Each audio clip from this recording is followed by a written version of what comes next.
Hello everyone, দেখো প্রশ্নে কি বলেছে বলেছে বন্ধন কোণের সঠিক ক্রম কোনটি। খুব ভালো একটা প্রশ্ন, খুব মজার এবং করেও অনেক কনসেপ্ট তোমাদের বিল্ড হবে। তো এই ধরনের প্রবলেমগুলো সাধারণত কি করে সলভ করতে হয় দেখো। এখানে কি আছে H2O OF2 Cl2O, তাই তো। তো দেখো এখানে প্রত্যেকেরই কেন্দ্রীয় পরমাণু কিন্তু অক্সিজেন, প্রত্যেকটারই দেখো কেন্দ্রীয় পরমাণু কিন্তু অক্সিজেন। সুতরাং এগুলোকে কি করে করব সলভ।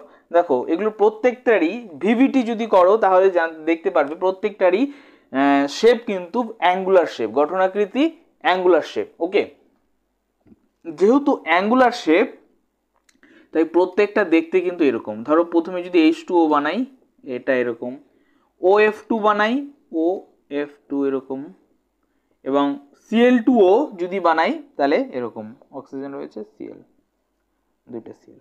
ওকে, এরকম দেখতে হবে। ওকে, এবার দেখো বলছে বন্ধন কোণ অ্যাঙ্গেলের কথা জিজ্ঞেস করেছে, কোনটা বেশি কোনটা কম। ওকে, কি করে এই প্রবলেমগুলো সলভ করবো দেখো।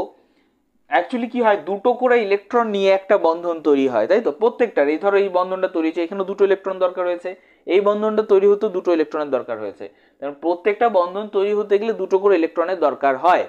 এবার যেহেতু দুটো করে ইলেকট্রনের দরকার হয়, ইলেকট্রোনেগেটিভ এলিমেন্ট যারা থাকে সেই ইলেকট্রোনেগেটিভ এলিমেন্টগুলো কি করে বন্ধনকৃত ইলেকট্রনগুলো নিজের দিকে টেনে নেয়। ঠিক আছে, এইটাই তো ইলেকট্রোনেগেটিভিটির সংজ্ঞা পড়েছিলাম, তাই না। তো দেখো প্রথমে যদি আমি এটার কথা বিবেচনা করি, হাইড্রোজেন এবং অক্সিজেন, এই বন্ধনটা যখন তৈরি হয়েছে হাইড্রোজেন এবং অক্সিজেন দিয়ে, তাই তো। এবার হাইড্রোজেন অক্সিজেনের মধ্যে যে ইলেকট্রনগুলো রয়েছে, অক্সিজেনের ইলেকট্রোনেগেটিভিটি বেশি হাইড্রোজেনের তুলনায়। সেই কারণে কি হয়, ইলেকট্রনটা অক্সিজেনের দিকে শিফট করে যায়। ইলেকট্রন দুটো ইলেকট্রন অক্সিজেনের দিকে শিফট করে যায়, এটারও তাই শিফট করে যায়। শিফট করে যাওয়ার কারণে কি হয় দেখো, ধরো এই কথার কথা ধরো এরকম রয়েছে, এটা ধরো আমাদের এখানে ধরো অক্সিজেন রয়েছে, এখানে এটা একটা হাইড্রোজেন, এটা একটা হাইড্রোজেন। ওকে, এবার আগে যদি এরকম ছিল কথার কথা, এত কোনো গ্যাপ, এবার যদি আমার এই আঙ্গুলগুলো হচ্ছে ইলেকট্রন জোড়, ঠিক আছে। এই ধরো এই যে এটা বন্ধনটা, এটা হচ্ছে ইলেকট্রন, এটাও বন্ধনটা, এটা হচ্ছে ইলেকট্রন, ঠিক আছে।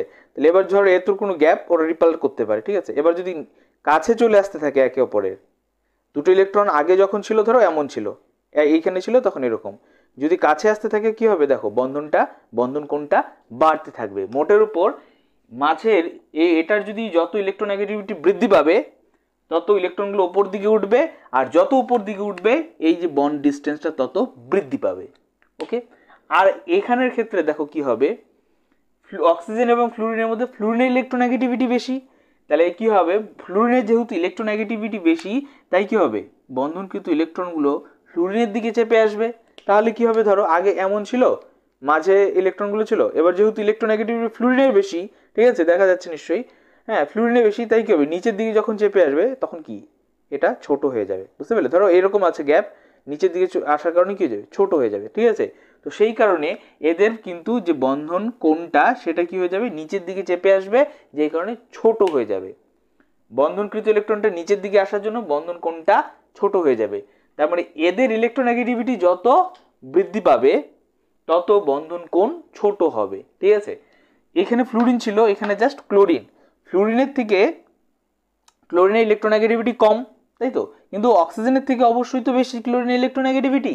তাই কি হবে দেখো, সব থেকে ছোট হবে এখানে, সব থেকে নিচে নেমে আসবে। এই যে এটার ক্ষেত্রে বন্ধনকৃত ইলেকট্রনগুলো সব থেকে ফ্লুরিনের ক্ষেত্রে নিচে নেমে আসবে, তারপরে ক্লোরিনের ক্ষেত্রে, তারপরে এটা তো একদম অক্সিজেনের দিকে চেপে যাবে, তাই তো। তারপরে সব থেকে বড় বন্ড কোথায় হবে, বন্ধন সব থেকে হবে এখানে, H2O এর ক্ষেত্রে সব থেকে বেশি বন্ধন কোণ হবে। ওকে, তারপরে কোথায় হবে, এটা Cl2O, তাই তো, বা OCl2 এর ক্ষেত্রে হবে। তারপরে বেশি কোথায় হবে, এটার মধ্যে এই F2O, তাই না, এটার মধ্যে তারপরে হবে। তার মানে সব থেকে বেশি হবে এটাই, তারপরে এটাই, তারপরে এটাই। ওকে, বোঝা গেল কি করে করলাম। যেই দিকে চেপে যাবে সেই দিকে, ধরো উপর দিকে যদি চেপে যায় তাহলে কি হবে, এটা বন্ধন কোণটা বেড়ে যাবে। যদি নিচের দিকে নেমে আসে তাহলে বন্ধন কোণটা কিন্তু ছোট হয়ে আসবে। যেহেতু এই দুটোর ক্ষেত্রে নিচের দিকে নামছে, তাই এই ক্ষেত্রে আমাদের দেখতে হবে কোনটার ইলেকট্রোনেগেটিভিটি বেশি, যেহেতু ফ্লুরিন ইলেকট্রোনেগেটিভিটি বেশি, তাই ফ্লুরিন থেকে বেশি চেপে আসবে, তাই ফ্লুরিনের ক্ষেত্রে বন্ধন কোণটা ছোট হয়ে আসবে। বোঝা গেল? এইভাবে কিন্তু আমাদের করতে হবে। তোমরা যদি না বুঝে থাকো ভিডিওটা আরও একবার দেখো এবং আমি যে কথাগুলো বলেছি ভালো করে খেয়াল করো। ওকে, প্রবলেমগুলো কিন্তু এইভাবে সলভ করতে হবে। দেখি কোনটা অপশন, তাহলে H2O সব থেকে বড়, এখানে H2O আছে, তারপর OCl2, তাহলে এটা নয়, ও H2O কোথায় গেল? আচ্ছা, এই অপশানটা দেওয়া ভুল হয়েছে আমার, এটা এটা এরকম হতো না, এটা হতো কিন্তু আমাদের একটা ইসে হবে, চেঞ্জ হতেই হবে, নাহলে তো হবে না। না, দেখো দুটো অপশন কিন্তু সেম দেওয়া, তাই না? তার মানে একটা আমাদের ভুল আছে, এখানে ইসে দিয়ে দিই, হ্যাঁ H2O, তার মানে OCl2 দেই, এখানে OF2 দেই, তাই না? এরকমটা হবে অপশন, নাহলে তো মিলছে না। আর এরকম হলে পরে ডি নাম্বারটা অ্যান্সার হবে। It's fine. হয়তো আমি তুলতে ভুল করেছি, নয়তো প্রশ্ন যেখান থেকে আমি তুলেছি সেটা ভুল ছিল। ওকে, যাই হোক, এটাই কিন্তু সঠিক ক্রম হবে, আর এভাবে কিন্তু আমাদের অ্যান্সার করতে হবে। ওকে ওকে।